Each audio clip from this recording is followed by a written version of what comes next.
పరిశుద్ధ గ్రంథంలో నుండి జకర్యా గ్రంథము 2వ అధ్యాయము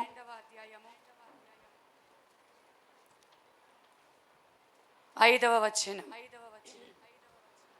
నేను దాని చుట్టూ అగ్ని ప్రాకారముగా ఉందును, నేను దాని మధ్యను నివాసినై మహిమకు కారణముగా ఉందును.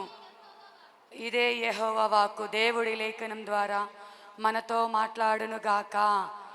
ఆమేన్. ఇక్కడ చూసుకున్నట్లయితే నేను దాని చుట్టూ అగ్ని ప్రాకారముగా ఉందునను దేవాది దేవుడు సెలవిస్తున్నాడు. అసలు దేని గురించి ఇక్కడ మాట్లాడుతున్నారంటే, ఇశ్రాయేలు ప్రజలు మొదటిగా ఐగుప్తు బానిసత్వంలో 430 సంవత్సరాలు బానిసగా ఉన్నారు. ఆ తర్వాత వారు విడిపించబడి కొన్ని సంవత్సరాలు స్వేచ్ఛగా బ్రతికిన తర్వాత వాళ్ళు తిరిగి మళ్ళీ పాపము చేసి దేవునికి విరోధంగా బ్రతికినప్పుడు వాళ్ళు బబులోను చెరలోకి వెళ్ళిపోతారు.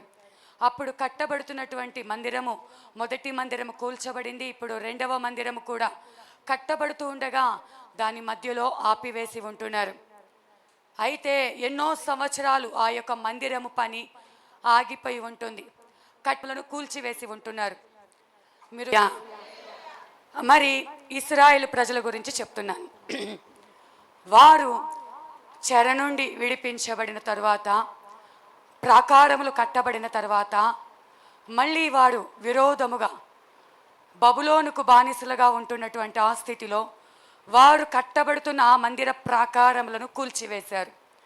కట్టబడినటువంటి ఈ ప్రాకారము కూల్చివేసినందువలన ఇశ్రాయేలు ప్రజలు చాలా బాధపడుతున్నారు. అయ్యో, మాకింక దేవుని మందిరం ఉండదా, మాకింక దేవుని సన్నిధి ఉండదా, మేము మళ్ళీ గొప్ప మందిరాన్ని ఎలా కట్టుకుంటాము అని వాళ్ళు భయపడుతూ ఉన్నారు. భయపడుతూ దిగులు పడుతున్నటువంటి ఇశ్రాయేలు ప్రజలతో వచ్చి ఆ ప్రాంతంలో ఉన్న రాజో, ఇంకొక మంత్రో, ఇంకొక నాయకుడో వచ్చి మాట్లాడలేదు, కానీ స్వయానా దేవుడే దిగి వచ్చి మాట్లాడుతున్నాడు. హల్లెలూయా. ఏం మాట్లాడుతున్నాడో తెలుసా? ఆయన ఏం మాట్లాడుతున్నాడంటే, మనం చదువుకున్న లేఖన భాగంలో, నేను దాని చుట్టూ, దేని చుట్టూ అంట? పడిపోయినటువంటి ప్రాకారముల చుట్టూ అగ్ని ప్రాకారముగా ఉందును. హల్లెలూయా. ఒకవేళ వేరే మంచి బలము కలిగిన రాళ్లతో గనక కట్టి ఉంటే, బలము కలిగిన రాళ్లతో కట్టి ఉంటే అవి ఏదో ఒక రోజు కూలిపోతాయి. ఒకవేళ పాతకాలంలో పాత రాళ్లతో కడుతూ ఉండేవారు. రాయలసీమ సైడు నంద్యాలలో ఒక బ్రిడ్జ్ ఉంటుంది. బ్రిటిష్ వాళ్ళు ఆ బ్రిడ్జిని కట్టారంట. సిమెంటు లేకుండా కేవలము రాళ్లతో మాత్రమే కట్టారంట ఆ బ్రిడ్జి. ఇప్పటికీ కూడా అది కూలిపోలేదు. కానీ దాని టైం అయిపోయిందని గవర్నమెంట్ వారు ఆ బ్రిడ్జిని అలాగే వదిలేసి దాని పక్కన ఇంకొక బ్రిడ్జి కట్టి ఉంటున్నారు. కేవలము రాళ్లతోనే. అది చాలా బలముగా ఉంటుందంట. పాతకాలంలో అప్పుడు సిమెంట్లు ఇవన్నీ లేదండి. వాళ్ళు మట్టి కీలు పూసి రాళ్లతోనే గొప్ప గొప్ప భవనాలు కడుతూ ఉండేవారు. అయితే ఆ కట్టడము కంటే గట్టిగా ఒకవేళ అదైనా 100 సంవత్సరాలకో 200 సంవత్సరాలకో కూలిపోవచ్చు. కానీ మీరు బాధపడుతున్నారు కదా, అయ్యో మా దేవుని యొక్క మందిరము పడగొట్టారే, మేము ఇంత కట్టుకున్న మందిరాన్ని ప్రాకారములను పడగొట్టి ఉంటున్నారే, ఇప్పుడు మాకు మందిరం ఎలా, ఇంకా మాకెవరు సహాయం చేస్తారు, ఎక్కడి నుంచి మాకు సహాయం వస్తుందని నువ్వు ఎదురు చూస్తున్నావు కదా. పడిపోయిన ప్రాకారమునకు బదులుగా నేనే అగ్ని ప్రాకారముగా ఉందును. హల్లెలూయా. ఆయనే స్వయాన దిగి వచ్చి దేవదూతలకు కాదంట, దేవదూతలను ప్రాకారంగా నిలబెట్టాడంట, లేకపోతే బలాఢ్యులను ప్రాకారంగా నిలబెట్టాడంట, తాను ఎన్నుకున్న రాజులను ప్రాకారంగా నిలబెట్టాడంట. ఆయనే స్వయముగా దిగివచ్చి ప్రాకారముగా నిలబెట్టి ఉంటున్నాడంట. అయితే ఈ యొక్క 2025వ సంవత్సరం మొదటి దినం దేవుని సన్నిధికి చేరిన నువ్వు అనుకుంటున్నావు, నేను కొన్నిటిని ఆధారం చేసుకున్నాను, కొన్నిటిని ఆధారం అంటే నువ్వెంతో కష్టపడి ఒక మంచి ఉద్యోగాన్ని సంపాదించి ఉంటావు. అయితే ఆ ఉద్యోగాన్ని నువ్వు ఇప్పుడు ఆధారం చేసుకొని ఉంటున్నావు. ఇంక నువ్వు అనుకుంటున్నావు, నేను ఇంకా సఫిషియెంట్గా బ్రతకొచ్చు, నేను కష్టపడిన దానికి ఫలంగా ఒక మంచి ఉద్యోగం సంపాదించుకున్నాను అని. కానీ ఏదో ఒక రోజు ఆ ఉద్యోగం పోతే, కొంతమంది మనుషులు నాకు చాలా బ్యాక్ సపోర్ట్గా ఉన్నారు, వాళ్ళు నాకు చాలా సహాయం చేస్తారు అని నువ్వు అనుకుంటూ ఉన్నప్పుడు దేవుడు వారిని నీకు దూరం చేస్తాడు. నీవు నీ ఆస్తిని నువ్వు ఆధారం చేసుకుని నేను దేనికి బాధపడాల్సినటువంటి అవసరం లేదు, తాత ముత్తాతల నుంచి సంపాదించిన ఆస్తి ఉంది, కొన్ని తరాలు కూర్చొని తిన్నా తరగని సంపద నాకుంది అని నువ్వు అనుకున్నా, ధనవంతుడు అంటాడు కదా, నా ప్రాణమా తినుము త్రాగుము సుఖించుము అంటాడు. ఆ రాత్రే ఆ ప్రాణమును కోరుకుంటాడు. అంటే నువ్వు దేనిని ఆధారం చేసుకున్నా అది నీకు ఆధారం కాదు. మీరు గమనించాల్సింది ఏంటంటే, ఈ నూతన సంవత్సరంలో మీరు ఆధారం చేసుకోవాల్సింది ఏంటి అంటే, దేవాది దేవుడను, హల్లెలూయా, ఆయనను గనక మీరు ఆధారం చేసుకుంటే, ఆయన మీకు ఆధారంగా ఉన్నట్లయితే పోగొట్టుకున్న దానికంటే రెట్టింపు దీవెనలతో నిన్ను నింపుతాడు. హల్లెలూయా. ఇప్పుడు నువ్వు అనుకుంటున్నావు, ఇంతవరకు నాకు పేరుంది, నాకు ఇంతవరకు ఘనత ఉంది, నేను చిటిక వేస్తే నా చుట్టూ వచ్చేసేవారు, కానీ ఇప్పుడు నాకు సహాయం చేసేవాళ్ళు ఎవరూ లేరని నువ్వు అనుకుంటున్నావేమో. ఎందుకో మా నాన్నగారు చిన్నప్పుడు, ఆయన నా 9 సంవత్సరాల వయసులో చనిపోయి ఉంటున్నారు. ఆయన బ్రతికి ఉన్నప్పుడు అండి, ఆటో నగర్లోనే సొంత లారీ మెకానిక్ షెడ్ కలిగి, నా చిన్నతనంలో ఆయనకు కారు కూడా ఉందంట. ఆయన చేతి కింద పనివాళ్ళు 10 మంది పనివాళ్ళు కూడా ఉన్నారంట. అయితే ఆయనకు క్యాన్సర్ వ్యాధి వచ్చింది. తాగి తాగి తాగి బుగ్గ క్యాన్సర్ వచ్చింది.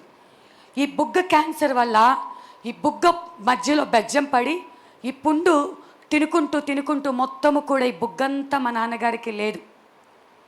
ఇది చీము రక్తము కారుతూ దుర్వాసన కొడుతూ ఉంటే, మా అమ్మ బ్రతికున్నప్పుడు, లేకపోతే ఆయనకు సొంత ఆటోనగర్లో షెడ్ ఉన్నప్పుడు, ఆయన చేతి కింద పనివాళ్ళు ఉన్నప్పుడు, ఆయన దగ్గర డబ్బు ఉన్నప్పుడు, ఆయన వెనక 10 మంది ఎప్పుడు ఉండేవారంట. ఆయన వెనక స్నేహితులు అని పిలువబడుతున్నవారు, పలానా వారు అంటే అమ్మ వారి దగ్గరికి వెళ్తే సహాయం చేస్తారు అని. అలాంటి పేరు కలిగిన వ్యక్తి భార్యను పోగొట్టుకొని, ఉన్న తన ఆధారమైన షెడ్డును పోగొట్టుకొని, కనీసము తన చుట్టూ ఉన్న ప్రేమించాము, నీతో పాటు ఉన్నాము, నీకు సహాయం చేస్తాము అని నమ్మబలికినటువంటి స్నేహితులందరూ దూరం అయిపోయినప్పుడు, నా అనుకున్నవారు దూరం అయిపోయినప్పుడు ఆయన ఒంటరిగా మిగిలిపోయాడు. తన ఆధారాన్నంతా పోగొట్టుకున్నాడు. ఎంతలాగా అంటే, మా నాన్నగారు ఆయన సంపాదించేటప్పుడు ఆయన చుట్టూ ఒక సమూహం, కానీ ఎప్పుడైతే మన ఆధారం పోగొట్టుకుంటామో, మనకున్నదంతా పోగొట్టుకుంటామో, నీ అని ప్రేమించేవాడు నీకు దూరమైనప్పుడు అప్పుడు తెలుస్తుంది నీకు నిజమైన స్నేహితులెవరో, బంధువులెవరో, నువ్వెవరిని ఆధారం చేసుకున్నావో. ఎంతమందిని నువ్వు ఆధారం చేసుకొని ఉన్నా వాళ్ళెవ్వరూ కడవరకు నీతో పాటు ఉండరండి. దేవుడు మాత్రమే చివరి వరకు నీతో ఉండేది. హల్లెలూయా. మా నాన్నగారిని కనీసము ఇంట్లోకి పిలిచి ఒక పూట అన్నం పెట్టేవాళ్ళు లేక ఆయన చివరిగా ఎలా చనిపోయారో తెలుసా? చాలామందికి పాత వాళ్ళకి తెలుసు. ఆయన రేపు చనిపోతాననగా ఈరోజు శ్మశానానికి వెళ్ళి శ్మశానంలోనే మా నాన్నగారు చనిపోయి ఉంటున్నారు. ఆ చనిపోయిన శవాన్ని ఎండపడేంతవరకు ఎవరు రాకపోతే, శవం తాలూకు వాళ్ళు ఎవరన్నా వస్తారోనని చూసి ఎవరు రాకపోయేసరికి మున్సిపాలిటీ వాళ్ళు ఆయన అనాథ అనుకొని, ఎవరైనా అనాథలు చనిపోతే కరెంటు మిషన్లో లాగి పడేస్తారంట. అలాగే మా నాన్న కూడా అనాథ అనుకొని ఆయనను లాగి కరెంటు మిషన్లో వేయబోతే, ఆ సిబ్బందిలో ఒకరికి, అయ్యో ఈయన అనాథ కాదు, మంచి పేరు కలిగిన వ్యక్తి, ఈయనకు బావమరుదులు ఉన్నారు, ఈయనకు పిల్లలు ఉన్నారని. అప్పుడు మేము కృష్ణలంకలో ఉంటేవారం, బస్టాండింగ్ దగ్గరలో శ్మశానం ఉండేది కదండి. కబురు పెడితే పరిగెత్తుకుంటూ మేము శ్మశానానికి వెళ్ళాం. మిమ్మల్ని బాధ పెట్టాలనో లేకపోతే ఇంకొక రకంగా చెప్పాలనో నేను సంగతి చెప్పటం లేదు, కానీ మన దగ్గర బలం ఉన్నప్పుడు, ఈ కండ ఉన్నంత వరకు, ఈ శక్తి ఉన్నంత వరకు, ఉద్యోగం ఉన్నంత వరకు, ధనం ఉన్నంత వరకు, మనము చేయగలిగిన శక్తి మనకు ఉన్నంత వరకు అందరూ మన వాళ్ళే. కానీ వీటిని చూసుకొని వెర్రవీగి నువ్వు దేవునికి గనక దూరమైతే జాగ్రత్త. దేవునికి దూరం అయిపోతే ఆ యొక్క స్థితి ఎలా ఉంటుంటే హృదయంలో కలవరం ఉంటుంది, బాధ ఉంటుంది.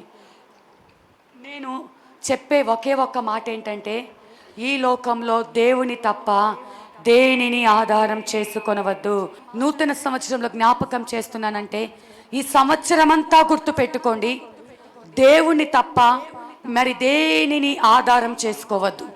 ఆయనే అగ్ని ప్రాకారముగా ఉంటే ఏ శత్రువుని ఎదుట నిలబడలేడు. హల్లెలూయా. ఏ బలహీనత నిన్ను కాల్చలేదు, ఏ సమస్య నిన్ను కూల్చివేయలేదు. దేవుడే నీకు అగ్ని ప్రాకారములుగా ఉండాలని దేవుని సన్నిధిలో ప్రార్థన చేయి. దేవుని నమ్ముకున్న మనకు కూడా కొన్ని సమయాలలో శ్రమలు వస్తాయి. శ్రమలు వచ్చినప్పుడు నువ్వు కృంగిపోవద్దు, కానీ నువ్వు ఇంకా ధైర్యము తెచ్చుకొని, ఎవరిని బట్టి ధైర్యం తెచ్చుకోవాలి? నాకెవరున్నారు? నేను అనుకుంటాను, మా అమ్మ మా నాన్నకి గనక దేవుడి గురించి తెలుసుంటే నాకెవరున్నారు అనుకోకుండా ఆ చివరి క్షణాలలోనైనా దేవుని దగ్గరికి వచ్చి ఉండేవారు, వారి ఆత్మలను దేవునికి అప్పగించి ఉండేవారని నాకు ఒక ఆశ అయితే ఉండేది. కానీ దేవుడు ఇప్పుడు మనం కలిగి ఉంటున్నాం. ఈ లోకంలో ఉన్న వారికంటే దేవుడు మనకు గొప్ప ధన్యతనిచ్చి ఉంటున్నాడు. నీ హృదయంలో కలవరం ఏదైనా కావచ్చు. ఒక్కొక్కరికి పిల్లలకు పెళ్లి చేయాలని, ఒక్కొక్కరికి 10 లక్షల అప్పు తీర్చబడాలని, ఒక్కొక్కరికి వివాహం జరగాలని, ఉద్యోగం రావాలని, కోరుకున్న స్థితి వారు నెరవేర్చుకోవాలని, ఒక్కొక్కరికి ఒక్కొక్క సమస్య, ఒక్కొక్కరికి ఒక్కొక్క కలవరం. కానీ ఏ కలవరంలో నీవు ఉంటున్నా, నువ్వు దేవుణ్ణి కలిగి ఉంటే ఆ దేవుడు నిన్ను విడిచిపెట్టాడంట. హల్లెలూయా. మరి యోహాను సువార్త 14వ అధ్యాయంలో, యోహాను సువార్త 14వ అధ్యాయము 1వ వచనం, మీ హృదయములను కలవరపడనీయుకుడి, దేవుని యందు విశ్వాసం ఉంచుచున్నారు, నా యందును విశ్వాసం ఉంచుడి. చాలమ్మా, మీ హృదయాలు దేనికి కూడా కలవరపడద్దు. నేను చెప్తున్నాను, దేవుడు నిశ్చయముగా మీకు తోడుగా ఉంటాడు. అదే సమయంలో మీరేం చేయాలంటే, దేవుడు తోడుగా ఉన్నాడని మీకు ఎప్పుడు మీ విశ్వాసమును బట్టే మీకు తెలుస్తుంది. హల్లెలూయా. మీలో విశ్వాసం లేకుండా దేవుడు మీకు తోడుగా ఉన్నాడని అర్థం కాదు. మీ విశ్వాసము చేతనే, అమ్మ నా దేవుడు నాకు తోడుగా ఉన్నాడు, ఏ విధము చేతనైనను నా ప్రతి పరిస్థితి నుంచి నన్ను విడిపిస్తాడు, నాకు సహాయం చేస్తాడు, ఎలాగో నాకు తెలియదు, దేవుడు నా పక్షమునుంటే దేవుడు గొప్ప కార్యములు చేస్తాడన్న విశ్వాసము నీకు ఉండాలి. అప్పుడు ఆ విశ్వాసమే నువ్వు భయపడకుండా, కలవరపడకుండా ఉండటానికి కృప చూపిస్తుంది. ఒకానొక సందర్భంలో, అంటే మనం చదువుకున్న లేఖన భాగంలో, యేసు ప్రభుల వారు తన శిష్యులతో చెప్తున్నాడు, మనుష్య కుమారుడు కొనిపోబడు దినం ఒకటి వస్తున్నది, మీరు ధైర్యంగా ఉండాలని చెప్తే, ఆయన యొక్క శిష్యులు 12 మంది, ఇంకా ఆయనను వెంబడించే 70 మంది శిష్యులు అందరూ కూడా కలవరపడుతున్నారంట. అదేంటి, నువ్వు ఎలా వెళ్ళిపోతావు యేసయ్యా? ఇప్పటిదాకా నీతో పాటు మేము తిరుగుతున్నాము, నువ్వు లేకపోతే మేము ఎలా జీవిస్తామయ్యా? నువ్వు లేకుండా మేము బ్రతకలేమయ్యా, యేసయ్యా నువ్వు కావాలయ్యా అని వారు కన్నీరు కారుస్తున్నారంట. కన్నీరు కారుస్తుంటే యేసు ప్రభుల వారు అంటున్నారు, మీ హృదయాలు కలవరపడొద్దు అంటున్నాడు. ఎందుకంటే నేనైతే మీ వెనక 3.5 సంవత్సరాలే ఉన్నాను. యేసు ప్రభు సేవ చేసింది ఎన్ని సంవత్సరాలండి? 3.5 సంవత్సరాలు ఆయన సేవ చేసింది. శిష్యులతో ఉన్న సహవాసం ఎంతకాలం? ఇంచుమించుగా 3.5 సంవత్సరాలు. నేనైతే మీతో 3.5 సంవత్సరాలు ఉన్నాను. నేను వెళ్ళాక మీకు నా స్థానంలో ఆదరణకర్తను పంపుతున్నాను. హల్లెలూయా. పరిశుద్ధాత్మ దేవుని మీ కొరకు నేను పంపుతున్నాను. నాకంటే ఆ పరిశుద్ధాత్మ దేవుడు బలవంతుడు, ఆయన శక్తివంతుడు. నీ ప్రతి పరిస్థితి నుంచి విడిపించగలిగినటువంటి సర్వాధికారి అయిన దేవుడు, మీ ప్రతి కలవరాన్ని తొలగించే దేవుడు. పడిపోయిన ప్రాకారమునకు బదులుగా దేవుడే అగ్ని ప్రాకారముగా ఎలా అయితే నిలబడ్డాడో, ఇప్పుడు నువ్వు దేవునికి దూరం అయిపోయానని కృంగిపోవద్దు, నేను దేవుణ్ణి చూడలేదే అని అనుకోవద్దు. దేవుని స్థానంలో పరిశుద్ధాత్మ దేవుడే మనతో పాటు ఉన్నాడు. హల్లెలూయా. నువ్వు కృంగిపోవాల్సిన అవసరం లేదు. ఇట్టి రీతిగా మనమందరము ఈ స్థలములో సమకూర్చబడటానికి ఎవరు సహాయం చేశారో తెలుసా? పరిశుద్ధాత్మ దేవుడు. మనం ఇట్టి విధంగా కృతజ్ఞత కలిగి దేవుని సన్నిధిలో దేవా నువ్వు మాతో మాట్లాడవా నేను కూర్చోవడానికి కారకులు ఎవరో తెలుసా? పరిశుద్ధాత్మ దేవుడు. పరిశుద్ధాత్మ దేవుడు గనక లేకపోతే నువ్వు ఈ స్థలంలోకి రాలేవు. ఈ పరిశుద్ధ స్థలంలో ఒక్క నిమిషం కూడా నువ్వు నిలబడలేవు. మిమ్మల్ని నడిపించేది రక్షణ పొందిన మీకు సిద్ధపాటు కలిగి ఆ పరలోక రాజ్యము చేర్చేంత వరకు ఆ పరిశుద్ధాత్మ దేవుడు మీకు తోడుగా ఉంటాడు. హల్లెలూయా. అయితే శిష్యులందరూ అంట మరి అపోస్తుల కార్యములు 1వ అధ్యాయము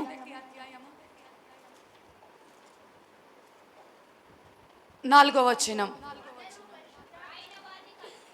ఆయన వారిని కలుసుకొని ఈలాగు ఆజ్ఞాపించును, మీరు యెరూషలేము నుండి వెళ్ళక నా వలన వినిన తండ్రి యొక్క వాగ్దానము కొరకు కనిపెట్టుడే. చాలమ్మా. ఇప్పుడు యేసుప్రభు ఏమన్నాడు? మీరెందుకు కృంగిపోతున్నారు? మీరెందుకు కలవరపడుతున్నారు? నేను వెళ్ళిపోయినా నా స్థానంలో ఆదరణకర్తను పరిశుద్ధాత్మ దేవుని మీకోసము విడిచి వెళ్తున్నానని చెప్పారు కదా. ఇప్పుడు పరిశుద్ధాత్మ దేవుడు మీకోసము వస్తాడు అన్న మాట కోసము విన్నవారు ఏం చేయాలి? దేవుడు చెప్పినటువంటి ఆ వాగ్దానం కోసం కనిపెట్టుకొని ఎదురు చూడాలి. రాత్రికాలం అందరూ వాగ్దానాలు తీసుకున్నారా అండి? అందరు వాగ్దానాలు తీసుకున్నారు కదా. మరి ఇంకా తీసుకొని వారు ఇప్పుడు తీసుకోండి. అయితే ఈ నూతన సంవత్సరంలో దేవుడు మనకు కొన్ని వాగ్దానాలు ఇచ్చి ఉంటున్నాడు. నిన్నటి దినం నేను చెప్పాను, కేవలం మనం తీసుకునే ఒక్క వాగ్దానమే కాదు, దేవుడు ప్రతిదినం స్వతంత్రించుకోవడానికి 4000 పైబడి వాగ్దానాలు మన కోసం పరిశుద్ధ గ్రంథంలో సిద్ధపరిచి ఉంచుతున్నాడంట. అయితే కలవరపడుతున్న నీతో దేవుడు ఒక మాట ఇచ్చి ఉంటున్నాడు. హల్లెలూయా. అది ఏంటి అంటే దేవుడు చెప్తాడండి, మరి మృతతుల్యమైన అబ్రహాము శారాలతో చెప్తాడు, నేను నీ సంతానమును ఆకాశ నక్షత్రముల కంటే మరి విస్తారముగా సముద్ర తీరమంది విసుకరేణువుల కంటే విస్తారముగా నీ సంతానమును దీవిస్తానంటే ఆ వాగ్దానం ఇచ్చేసరికి వారి గర్భము మృతతుల్యమైపోయి ఉంటుంది. కానీ ఆ వాగ్దానమును వారు నమ్మారు. అదే అబ్రహాముకు నీతిగా ఎంచబడిందంట. ఇప్పుడు మీ అందరికీ వచ్చినటువంటి వాగ్దానములు మీరేం చేయాలంటే నమ్మాలి. నమ్మితేనే నువ్వు దేవుని మహిమను చూస్తావు.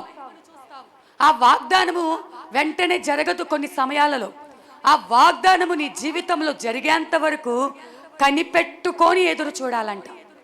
మాట ఇచ్చిన వాడు నమ్మదగిన దేవుడు. ఆయన అన్యాయస్తుడు కాదు. నువ్వు కనిపెట్టుకొని ఆయన వాగ్దానముల కోసం ఎదురు చూడాలంట.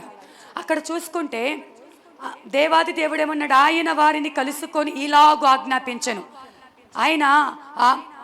ఆయన పునరుద్ధానుడైన తరువాత ఆయన తిరిగి తన శిష్యులను కలుసుకొని ఏమని చెప్పాడు అంటే, యెరూషలేము నుండి వెళ్ళొద్దు, యెరూషలేము నుండి వెళ్ళక నా వలన వినిన తండ్రి యొక్క వాగ్దానము. మీరు ఏంటంటే యెరూషలేము అనగా సంఘము. హల్లెలూయా. యెరూషలేము అనగా ఏంటండి? సంఘము.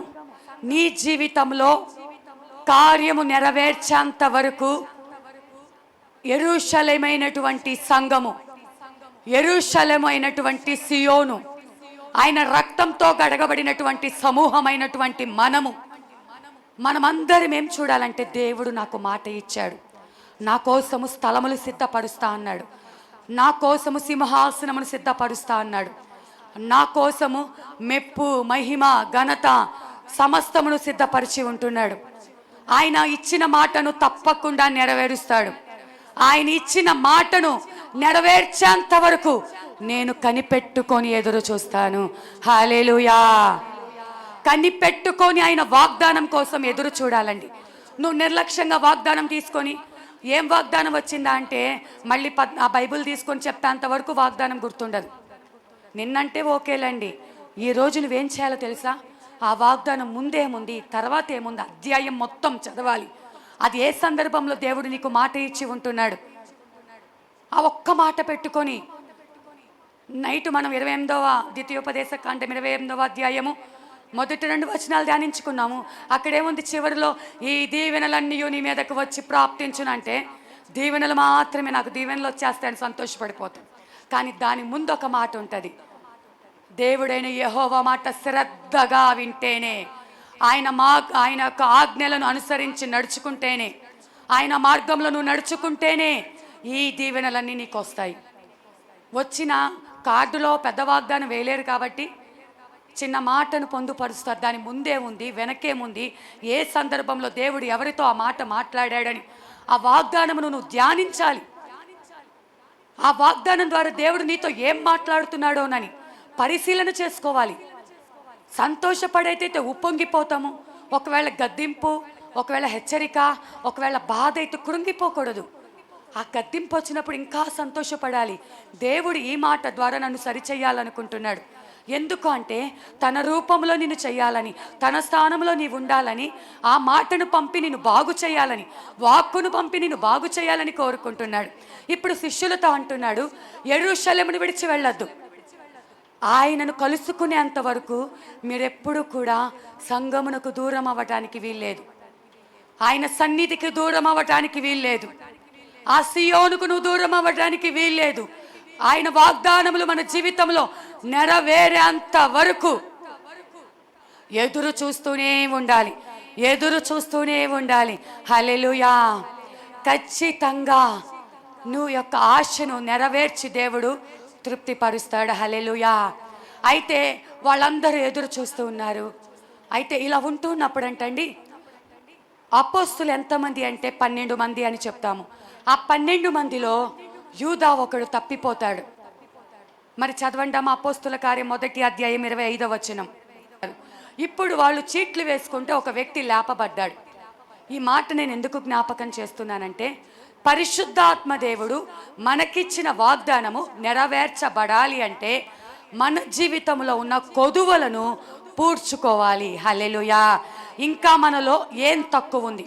అక్కడైతే నెంబర్కి ఒకళ్ళు తక్కువయ్యారంట, నెంబర్కి ఒకళ్ళు తక్కువయ్యారు.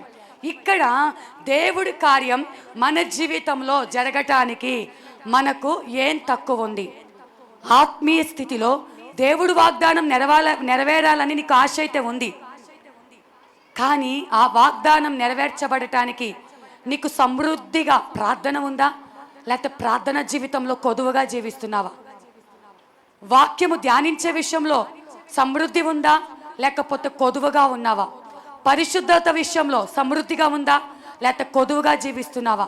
ఒకరికి సహాయం చేసే విషయంలో, ఒకరిని క్షమించే విషయంలో, ఒకరిని ప్రేమించే విషయంలో నీలో కొదువులేమైనా ఉన్నాయేమో పూడ్చుకోవాలి. హల్లెలూయా. ఆత్మీయతలో కొదువ పెట్టుకొని వాగ్దానం జరగలేదు, వాగ్దానం నెరవేరలేదు, నాకేమో దేవుడు ఇలాంటి వాగ్దానం ఇచ్చాడు అని ఆ వాగ్దానాన్ని పక్కన పడవేయటం కాదు. దేవుని వాగ్దానం నెరవేర్చబడాలి అంటే నీ ఆత్మీయ స్థితిలో ఉన్నటువంటి ప్రతి కొదువను పూడ్చుకోవాలి. అట్టి కృప దేవుడు మనకు అనుగ్రహించునుగాక. ఆమేన్. ఇంకా చూసుకున్నట్లయితే చివరిగా ఒక మాట చెప్పి నేను ముగిస్తాను. సేవకులతో అంటండి ఒక సత్సంబంధం కలిగి ఉండాలంట.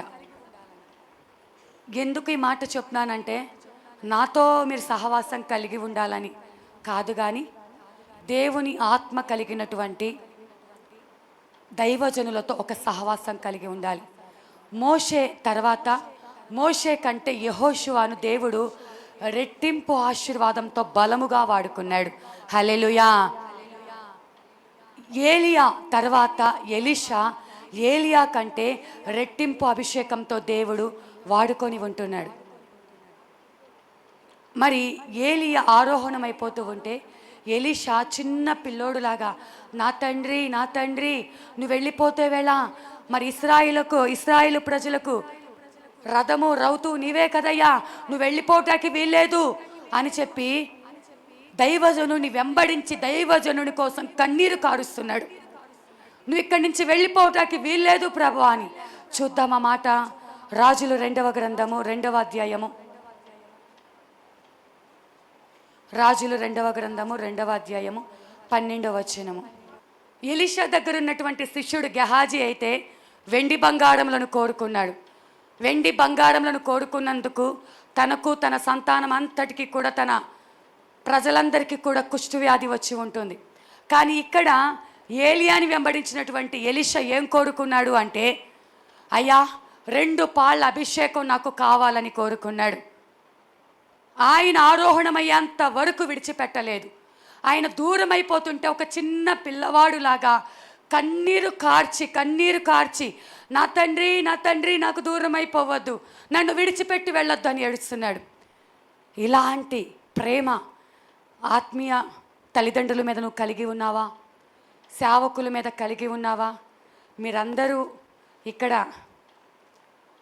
నేను మీ అందరికీ కూడా ఒకవేళ సొంత తల్లిని కాకపోయినా అంతకంటే ప్రేమగా నేను మిమ్మల్ని ప్రేమిస్తున్నాను. అయితే నా గురించి అని కాదండి, మీరు ఎప్పుడైనా కూడా సేవకులకు ఒక హృదయపూర్వకంగా ప్రేమించే మనసు, వారిని వెంబడించే మనసు, అది ఏదో కానుకలు ఇచ్చినంత మాత్రాన వచ్చేది కాదు, లేకపోతే ఏదో గొప్పలు చెప్పినంత మాత్రాన వచ్చేది కాదు. దేవా, నీ పని చేస్తున్నటువంటి సేవకుల్ని నేను వెంబడిస్తానయ్యా. వెంబడిస్తే ఏమొస్తుందో తెలుసా? ఈ లోక సంబంధమైన ఐశ్వర్యం వస్తుందని నేను చెప్పను, కానీ నీవు గనక దేవుని పిల్లల్ని వెంబడిస్తే వారి మీద ఉన్న అభిషేకం కంటే నీ మీద 2 పాళ్ళ అభిషేకం దిగి వస్తుంది. హల్లెలూయా! ఆ అభిషేకం నీకు కావాలి అంటే నీవు దేవుని పిల్లల్ని వెంబడించాలి, దేవుని పిల్లలతో సత్సంబంధం కలిగి ఉండాలి. ఇప్పుడు చూస్తుంటే సేవకుల్ని భయంకరంగా దూషించి, ద్వేషించి, అపహసించి, వాళ్ళ మీద ట్రోలింగ్స్ చేస్తూ, వాళ్ళలో ఉన్న లోపాలు ఎత్తి చూపిస్తూ, వాళ్ళ బలహీనతలను ఎత్తి చూపించే బయట సోషల్ మీడియా ఎక్కువైపోయింది. నేను మీ అందరికీ ఒకటే మాట చెప్తున్నాను, ఎవ్వరు కూడా వాటిలో పాలు పంపులు పొందొద్దు.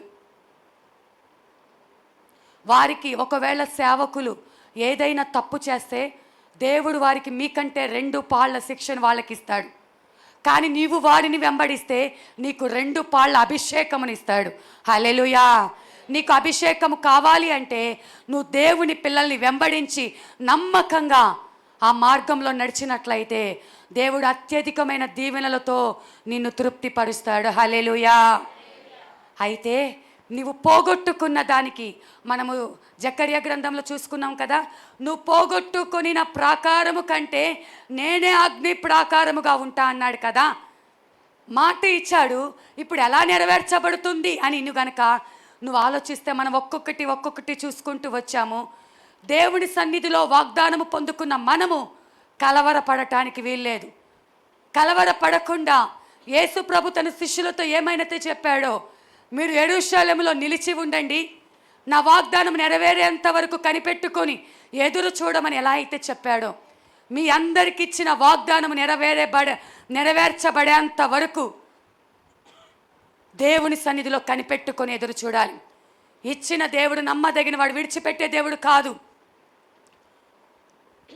ఇంకా ఈ వాగ్దానం నెరవేర్చబడాలి అంటే నువ్వేం చేయాలి అంటే పరిశుద్ధ ఆత్మతో నువ్వు నింపబడాలి.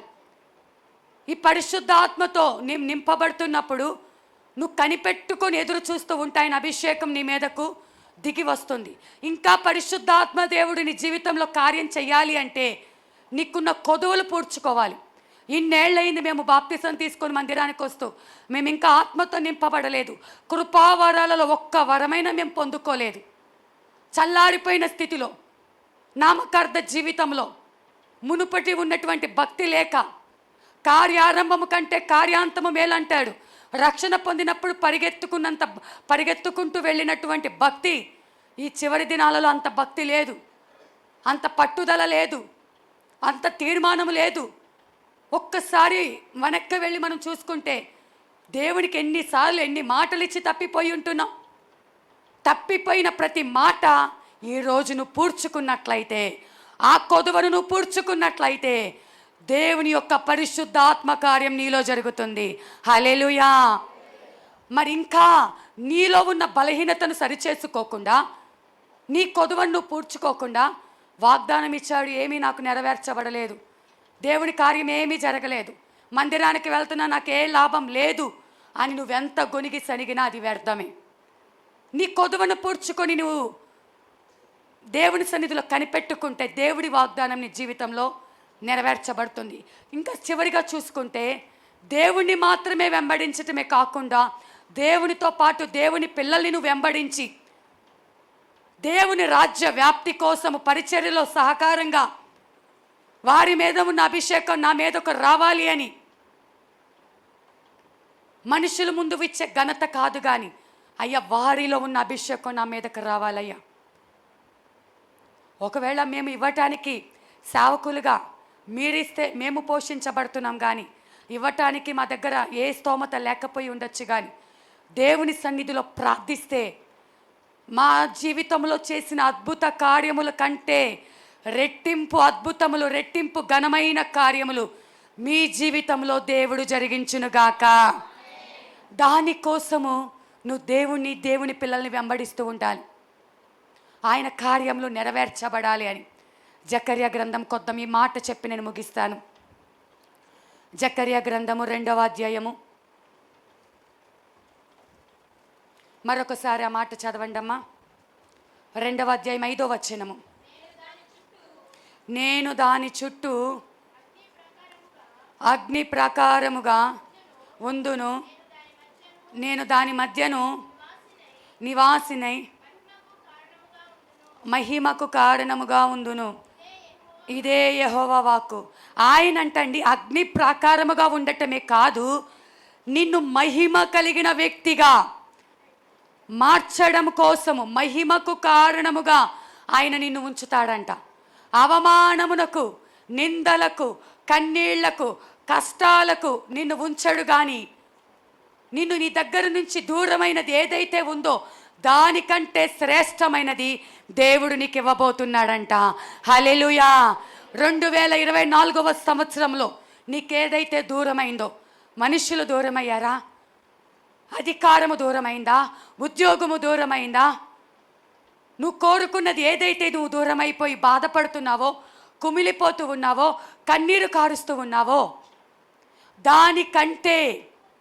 దానికంటే ఆ ప్రాకారము కంటే ఆ స్థలములో దేవుడే దిగివచ్చి అగ్ని ప్రాకారముగా ఉండటమే కాదు, నిన్ను మహిమ గల దానిగా మారుస్తాడంట. మహిమ కలిగిన వాడిగా నిన్ను మారుస్తాడంట. ఇదే యెహోవా వాక్కు. హల్లెలూయా. మాట ఇచ్చింది మనుష్యుడు కాదు, దేవాది దేవుడు నీకు మాట ఇచ్చి ఉంటున్నాడు. మీరు ప్రార్థన చేసుకోండి. 2024లో చాలామంది కన్నీరు కార్చారు, దుఃఖపడ్డారు, వేదన చెందారు. ఏంటి మా పరిస్థితి ఇంతగా అయిపోయింది, ఇంత పరిస్థితి ఎప్పుడు మాకు లేదే, ఇంత శ్రమ ఎప్పుడు లేదే, ఇంత కష్టం ఎప్పుడు లేదే, ఇంత నలిగిపోతున్నామే, ఇంత వ్యాధుల మధ్య వెళ్ళిపోతున్నామే అని 2024లో నువ్వెంత కన్నీరు కార్చావో, దేవుడు అదే స్థానములో, ఆ కోల్పోయిన ప్రాకారం అదే స్థానములో ఈ 2025లో అగ్ని ప్రాకారముగా దేవుడు ఉంటున్నాడు. హల్లెలూయా. మహిమ గలదానిగా మార్చటమే కాదు, జకర్యా గ్రంథము 9వ అధ్యాయము 12వ వచనం. నిరీక్షణ గలవారలారా, మీ కోటను మరలా ప్రవేశించుడి, రెండంతలుగా మీకు మేలు చేసేదనని నేడు నేను మీకు తెలియచేయుచున్నాను. ఎంత బంధకాలలో అయితే గత సంవత్సరంలో పడి ఉన్నారో, అయినా కూడా ఒక ఆశ. ఏంటి ఆశ? ఒకటే నిరీక్షణ. ఏంటి ఆ నిరీక్షణ? నిరీక్షణకు ఆధారం లేని ఆ సమయాలలో అబ్రహాము నిరీక్షణ కలిగి ఉన్నాడు కాబట్టి అది అతనికి నీతిగా ఎంచబడినన్న మాట ఎంత సత్యమో, ప్రతికూల పరిస్థితుల మధ్య నువ్వు దేవుని తట్టు నీకు ఇచ్చిన వాగ్దానము నెరవేర్చబడాలని నిరీక్షణ కలిగి ఎదురు చూస్తున్నావు కదా. ఇప్పుడంట మీరు పోగొట్టుకున్న దాని నుండి మళ్ళీ తిరిగి మీ కోటలోకి ప్రవేశించే దినాన్ని దేవుడు సిద్ధపరిచాడంట. హల్లెలూయా. ఈ 2025 ఈ జనవరి మాసం మొదటి దినములో మీ కోటలోకి మరలా ప్రవేశించుడి. ఆమేన్. ప్రతి ఒక్కరు మీరు పోగొట్టుకున్నటువంటి ఆ ఆశీర్వాదం, మీరు పోగొట్టుకున్న ఆ ఆధారం, మీరు పోగొట్టుకున్న మనుషులు ఏదైతే ఉందో, దేవుడు అంటున్నాడు, నేను ఇచ్చిన వాగ్దానం కోసము విశ్వాసముతో ఎదురు చూశారు కదా, నిరీక్షణ కలిగి నా మాట నెరవేర్చేంత వరకు ఎదురు చూశారు కదా, నిరీక్షణ గలవారలారా మీ కోటను మరలా ప్రవేశించుడి. ఇదే ఆ దినము, కోటలోకి ప్రవేశించే దినము ఇదే. ప్రవేశించాక దేవుడు ఏం చేస్తా అంటున్నాడు? రెండంతల మేలు మీకోసం సిద్ధపరిచాడంట. హల్లెలూయా. మాట ఇచ్చింది నేను కాదండి, మాట ఇచ్చింది నేను కాదు, మరొకరు కాదు, ఇంకొక నాయకులు కాదు, దేవాది దేవుడే రెండంతల మేలు మీకు చేసేదను అని దేవుడే మాట ఇస్తున్నాడు. ఎంతమందికి రెండంతల మేలు కావాలి? ఎంతమందికి రెండంతల మేలు కావాలి? ఎంతమంది పోగొట్టుకున్న కోటను మళ్ళీ ప్రవేశించాలని ఆశపడుతున్నారు? పోగొట్టుకున్న ప్రాకారంలో నా దేవుడే అగ్ని ప్రాకారముగా ఉండాలనుకుంటున్నారు? కళ్ళు మూసుకున్నట్లయితే ప్రార్థనలోనికి వెళ్దాం. అందరం కళ్ళు మూసుకొని, దేవాది దేవుడు మన జీవితంలో